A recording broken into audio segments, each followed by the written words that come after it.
Bueno, pues sabiendo esto, vamos a irnos ahora a NetBeans, nos vamos a crear un nuevo proyecto y vamos a empezar a trabajar aquí con los arrays. ¿Qué es lo primero que voy a querer hacer yo con un array? Pues declararlo. ¿Cómo declaro un array? De manera similar a como lo hemos estado haciendo con las variables. Tengo que indicar el tipo de dato que yo quiero almacenar.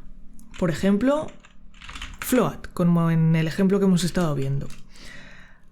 Para indicarle que es un array y no una variable, tengo que poner corchetes. Eso ya va a indicar que es un array de floats.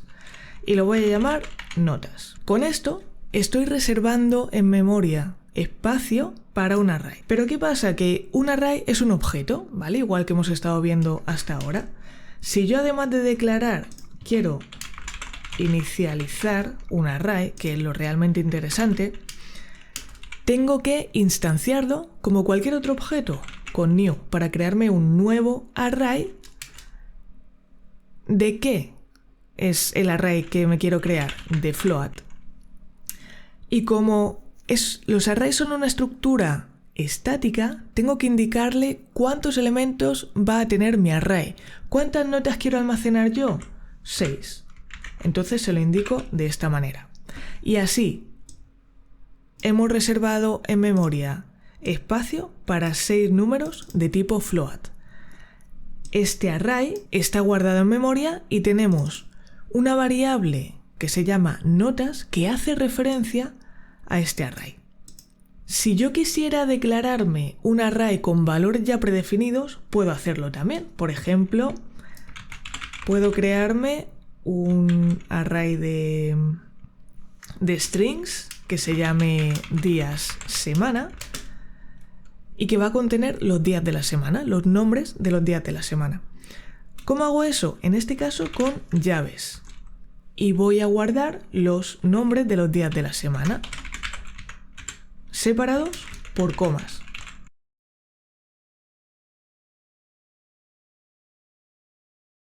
Es importante que tengamos en cuenta que cuando declaramos un array y no lo inicializamos con valores como tenemos aquí, ¿vale? Yo me estoy creando un array, pero eso ahora mismo no tiene valores. Bueno, pues tienes que saber que por defecto sí que tiene valores. Siempre que sean tipos de datos simples, como float, int, boolean, etc., se va a inicializar con valores por defecto. De hecho, si yo imprimo por pantalla ese array de notas, si yo imprimo esto por pantalla, ves que nos imprime 6 elementos que son 0,0, 0,0, porque por defecto lo está inicializando a 0.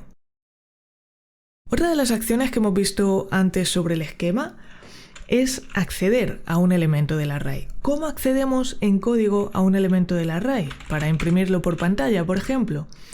Pues llamamos al nombre del array y ponemos el índice del elemento al que queremos acceder. Entonces vamos a hacerlo con días semana, que tiene valores. Días semana, y entre corchetes le vamos a indicar el índice del elemento que queremos imprimir por pantalla. Por ejemplo, queremos acceder al primer elemento. El primer elemento va a ser 0, que es el lunes. Si ejecutamos, aquí nos está imprimiendo lunes. Si yo quisiera acceder al tercer elemento, al elemento de índice 2, ejecutamos y aquí nos da el miércoles.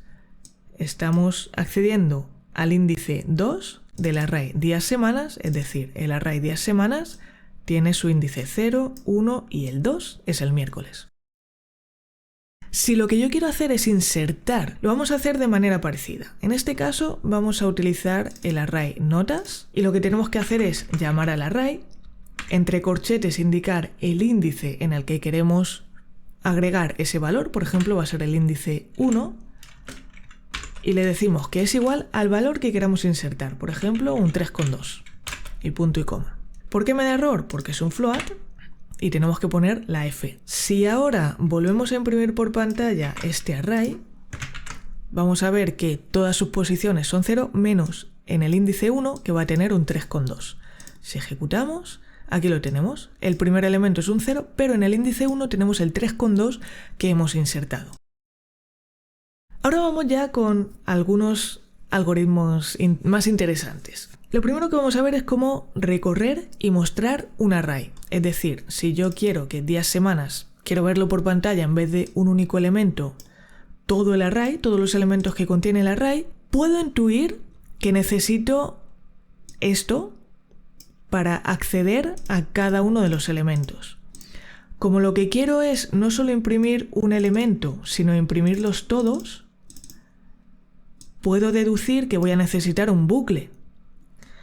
Y como los arrays son estructuras de datos estáticas con una longitud, un tamaño predeterminado y que es siempre el mismo y es conocido, voy a necesitar un bucle for, donde dentro voy a imprimir por pantalla cada uno de estos valores. Por tanto, este índice, que ahora es 2, pues tendrá que ser 0 para imprimir el lunes, 1 para imprimir el martes, 2 para imprimir el miércoles, y eso nos lleva al índice del bucle for. Así que vamos a ir viendo cómo hacerlo. Yo lo que quiero es repetir una acción un número de veces conocido, por tanto utilizo un bucle for.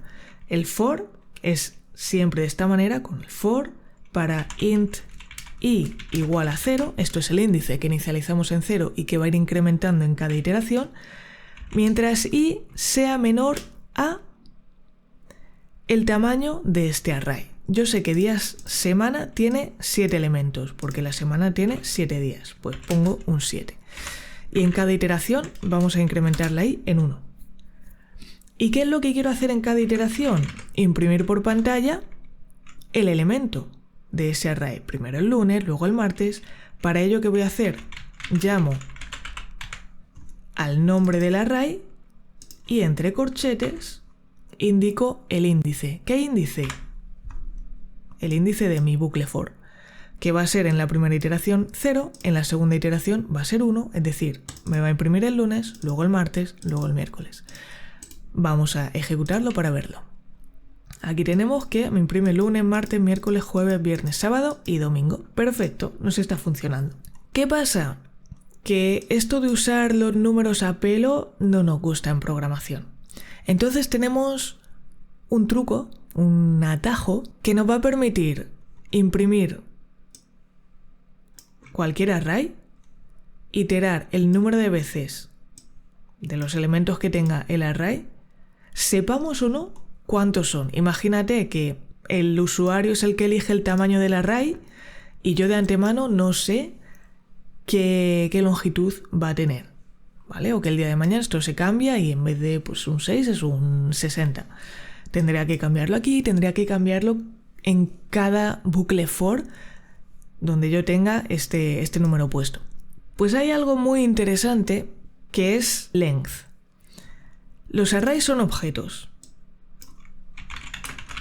Y como cualquier objeto, tiene métodos y tiene atributos.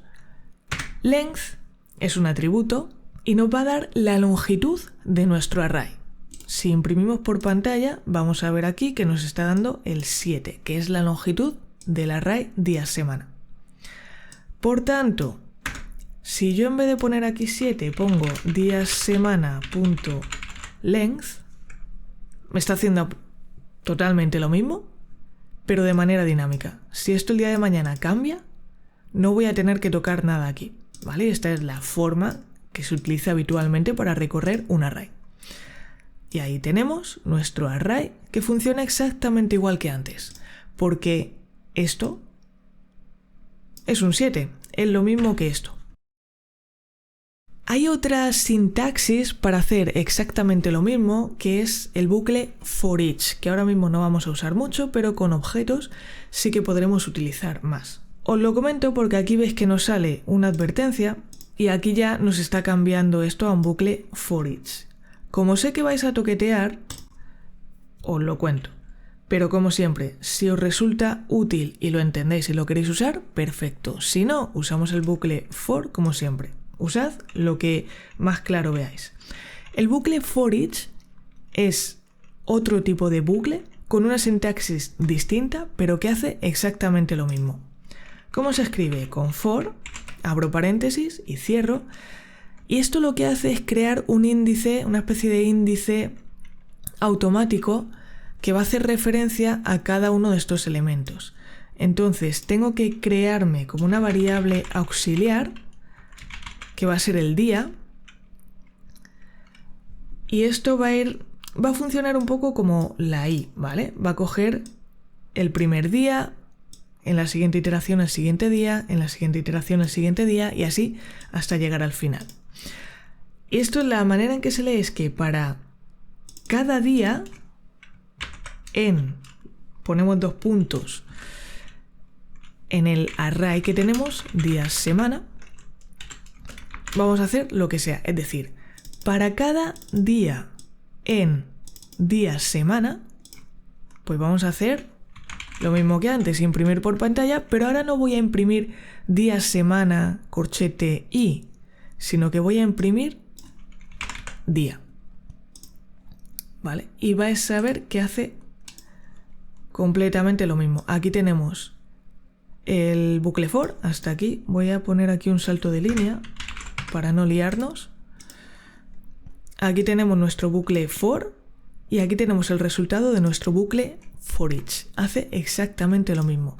Podría formatearlo igual que estamos haciendo aquí. ¿Cuál es la diferencia? Que el bucle for tiene índice, por tanto yo puedo acceder directamente a un elemento. El bucle for each no tiene índice. Por tanto, vamos a ver ahora a continuación, para rellenar un array tengo que utilizar un for. No puedo utilizar un for each, pero para recorrerlo y mostrarlo puedo utilizar cualquiera de los dos. El siguiente algoritmo interesante es cómo rellenar un array, y vas a ver que es muy parecido a lo que hemos hecho. Lo que tenemos que hacer es, en nuestro array de 6 posiciones, tenemos que acceder a cada una de las posiciones e insertar un número. Es decir, tenemos que repetir la acción de insertar un número, como tenemos por ejemplo aquí, esto lo tenemos que repetir tantas veces como posiciones tiene el array, que ya hemos visto que en el caso de notas son 6, y vamos a ver el tamaño del array con .length. Con lo cual va a ser muy similar al recorrer y mostrar un array, pero ahora en vez de mostrarlo por pantalla, lo que queremos es a cada posición asignarle un valor. Pues vamos a rellenar el array de notas, por tanto cambiamos días, semanas por notas. No queremos mostrar por pantalla, así que eliminamos todo esto y le decimos que cada una de esas celdas va a ser igual a un valor. ¿Qué valor? Pues un número aleatorio, aprovechando que ya sabemos utilizar math.random. Y va a ser un número aleatorio entre el 0 y el 10. Si ahora mostramos este array por pantalla, cambiando días, semana por notas, cambiando string día por float nota y mostrando esa nota, vamos a ver aquí nuestro array de notas con valores por defecto. Si volvemos a ejecutar nos va a dar otro valor, y si volvemos a ejecutar otro valor, y así sucesivamente. ¿Ves que aquí nos está dando un 10,5? ¿Ves que habitualmente con int multiplicábamos siempre por el número último que queríamos más 1? Eso funciona con los ints, porque cortan, entonces en vez del 10,5 me da el 10. Aquí con los float no necesito eso, así que vamos a multiplicar directamente por 10 para que me dé un valor entre 0 y 10. Así que como resumen, hemos visto cómo declarar e inicializar un array, ya sea instanciar un array con valores que se inicializan por defecto o un array con valores que ya conocemos de manera predeterminada. Cómo acceder a un elemento e imprimirlo por pantalla, o cómo acceder a una celda para insertar un valor. Y hemos visto cómo recorrer un array con un bucle for, utilizando el atributo de arrays length, o cómo recorrerlo y mostrarlo con un nuevo tipo de bucle, el bucle for each. Y finalmente hemos visto cómo rellenar un array, que ves que es muy similar a cómo recorrerlo y mostrarlo, pero en vez de mostrar cada valor, lo que hacemos es en cada celda insertar un valor. En el siguiente vídeo vamos a empezar a trabajar con matrices.